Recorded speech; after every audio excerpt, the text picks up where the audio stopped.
What's going on, everybody? This is Mike with Film Facet, and of course, I have an opinion about this new pricing initiative by AMC Theaters. First, let's dive into the information here.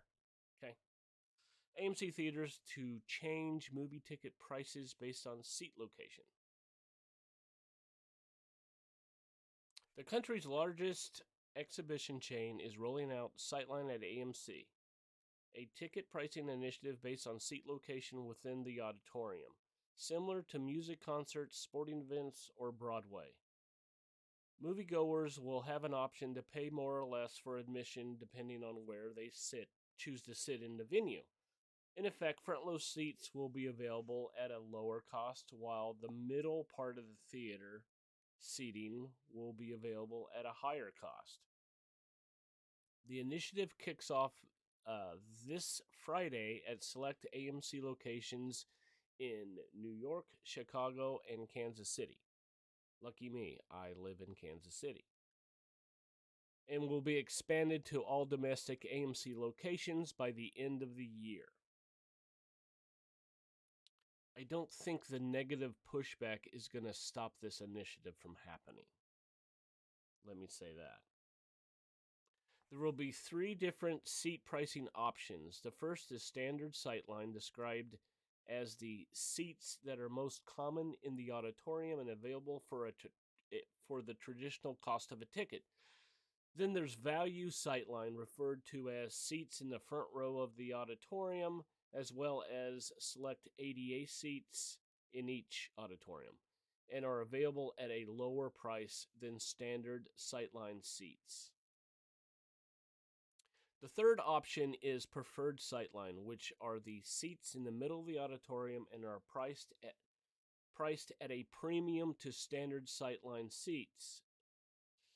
Theaters that offer sightline at AMC are expected to provide a detailed seat map that outlines each seating option during the ticket purchase process, online, on the AMC app, and at the box office. Sightline at AMC is applied to all showtimes that begin after 4 p.m.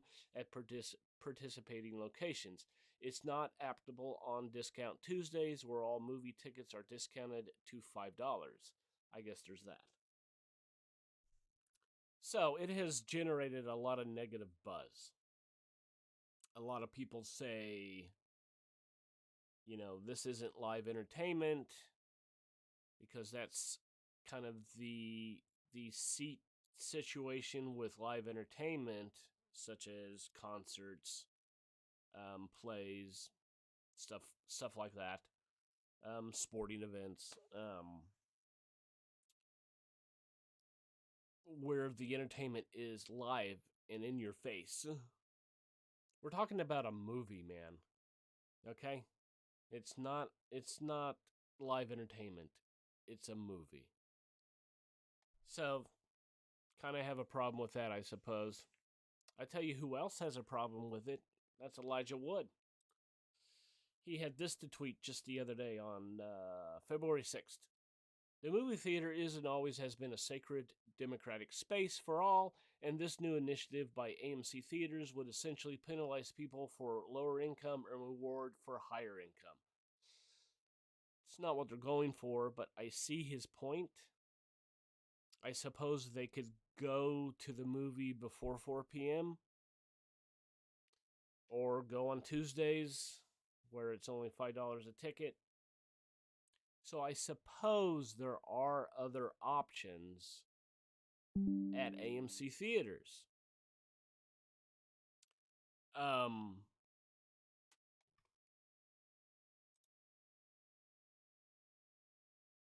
There's also options at home.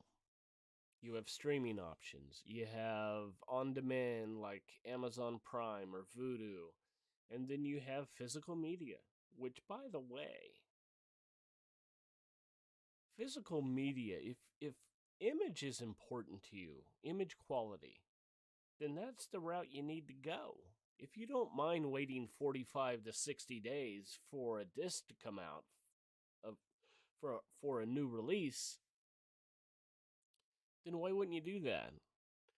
So I had the idea of making a video showing you my home theater. And I also decided, well, since I'm going to show you my home theater, I might as well show you my movie room with all my memorabilia and with all of my movies that I have there. So it's about a 12-minute video. I'll watch some of it here with you. But it's interesting. I think you'll find it interesting. And if you are interested in upgrading to a home theater, like a real home theater, I have a lot of good information about the equipment that's in my home. So, without it further ado, hey, I know that guy. Let's hear what this dude has to say. Yo, everybody, Mike with Film Facet in the layer, baby. Thought we take a little tour to show you an alternative to AMC Theaters. This is my theater. And that's my dog. Got some posters there. Cool. Tom Savini. Got his autograph. Yes, sir.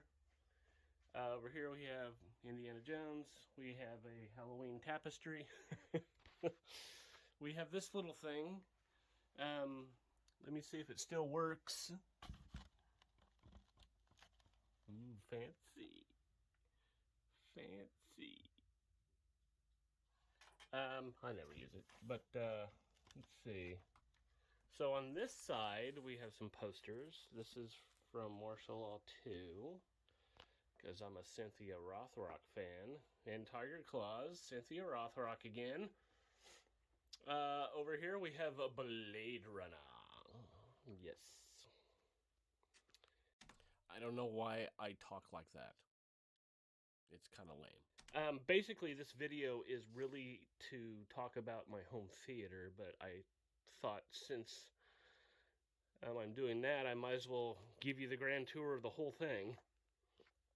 Anyway, that is an original 1982 one sheet for the Road Warrior. Very nice.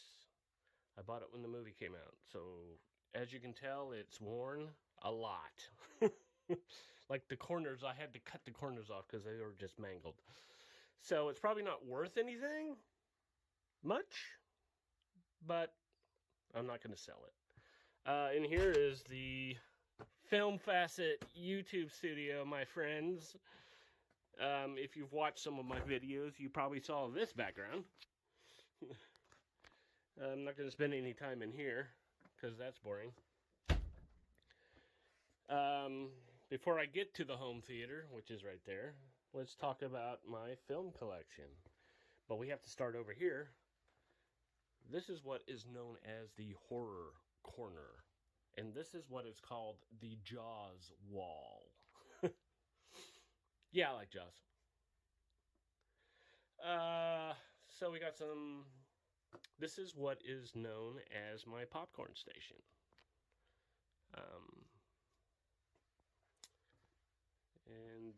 I got this at Nebraska Furniture Mart. It was like $60, $70. It makes great popcorn. Then we got all the other stuff that goes with it, the salt and all that kind of stuff, and the actual popcorn itself. This is the only Laserdisc I own. I like Bride of Frankenstein. So here we have the horror section, and the horror section is very long. So I'm just kind of going to go through each section. So we have horror up until here. Here we have post-apocalyptic. Then we have science fiction. Then let's go over here. Oh, this is my soundtrack collection. Every one of those CDs you see is a film score.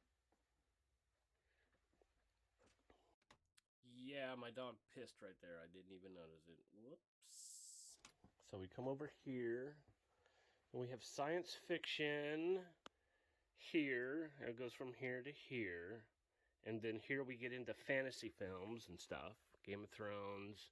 I got Conan in here. Hundra. And then we transition. And then we transition to martial arts, obviously. Bruce Lee. Then we go in through here, and this is still martial arts. We come up here, it's still martial arts. We go down here. Here we have disaster films. Okay, and then we get into the action films. Okay, very nice. Nice tire. After that, well, here's some more. But after that, we get into superhero films. Lots of those. Has its own section now. Because they can't stop making them. Okay, and then we get into crime dramas starring... Well, first off, I kind of went by actor. I only did 2 actors. So, Charles Bronson. And, actually, no, that's just the Charles Bronsons. I don't have 2 actors. Never mind. Forget what I said. So this is all crime drama. This is all crime drama. Man, awfully dusty too. Here we have the beginning, which I need to expand this section a lot. The beginning of blaxploitation films. And it continues to right about here. Then we have sexploitation, not much of that. And then we get into westerns. And then we get in, after westerns comes war films, not much there. Then we have your, then after that we have sports movies. Quite a few sports movies. And then we get into just straight dramas. So all that is dramas, and that's the end of this side. Now we transition over to this side. And then we have dramas finishing up here, then we have comedies. And we have comedies here. Then we have like Christmas movies, which I don't have very many of. And then we have dog movies, which I don't have very many of. And this little section here is animation, very small. And then this section here, equally as small, and those are documentaries. And then the rest of it are the 4Ks. These, I kept the 4Ks all together. So I have those, and then here's a bunch of more 4Ks. And here's a bunch of more 4Ks. And that is it for the collection. Now let's talk about the home theater. First off, boy, I need a new twin seat, don't I? First off, we have these recliners that are for home theater, and they're very nice. And then let's talk about this motherfucker. This is a 65-inch Sony Bravia OLED 4K television. Okay? And for the people in the back, if you can't hear me, listen to me really closely. You can't get a true 4K image without an OLED panel. Period. I don't care what people have told you. LED, it looks like ass. OLED, it looks amazing. When I say LED looks like ass, I mean the 4K image it gives you just looks flat. Okay? The 4K image an OLED gives you is so much a different story. It's brighter, the colors pop more, there's more details, the blacks are blacker than night. All of which I just said the LED can't reproduce. So if you're gonna get if you're serious about a home theater, it has to be an OLED or at the very least a QLED. Forget LED. So, already my screen is better than the fucking screens at AMC Theaters.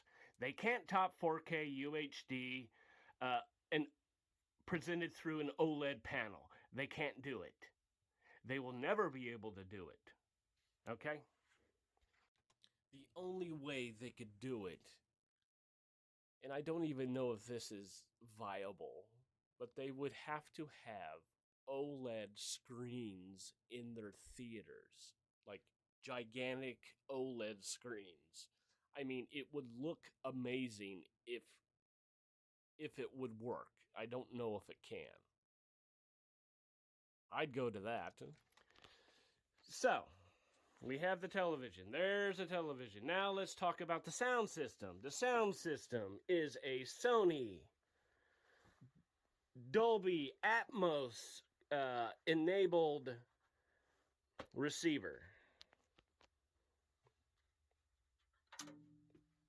So, this setup is a 7.1 surround setup. You have 1, 2, 3, 4, 5, 6, and 7. You got 7 speakers. So I'm not going to explain surround sound to you. It's been around for like 25 fucking years. The one speaker I didn't show you was the subwoofer that was sitting like next to the where I have the receiver. If you don't know anything about surround sound, educate yourself. There's plenty of shit out there to tell you what the fuck's going on. So anyway, let's get past all that. So what I wanted to do, this TV also has Dolby Vision, which is slightly better than HDR10 and HDR10 Plus. So what I wanted was a 4K Blu-ray player that was capable of both things. Guess what? This LG does both. It is Dolby Vision compatible, it is HDR10, 10 Plus compatible, and it is capable of Dolby Atmos. So if you're wanting to do this setup, you need to have the right equipment pieces, right? So this and I'm not going to show anything on it because it's just not going to do it justice through this video. So that's the deal on the home theater, man. If you're serious about it, I'd look into Sony or LG. They're the ones that are producing the best OLED TVs currently right now on the market. This particular television had just came out last May, and I bought it in June, so it's brand new. I've seen it as low as $1,700 recently. I bought it for over $2,000. So, it's a good one, man. I love the hell out of it. So anyway, you got options. And they may reverse stuff if this does not go over well in these 3 cities this weekend. I don't know, but it's going to be really interesting to see what their audience was last weekend and what their audience is going to be in these select theaters this weekend. It'll be very interesting. I'm not sure. I guess I can do a little research on which theaters here in Kansas City that these are going to be implemented in. I have a AMC that's 10 minutes from me, so I'm real curious if that's going to be one of them. Anyway, let me know what you think. Is it a good idea, a bad idea? Is it going to sway you one way or the other? Or are you going to go full on home video? Um, Let me know. And until next time, film facet, baby.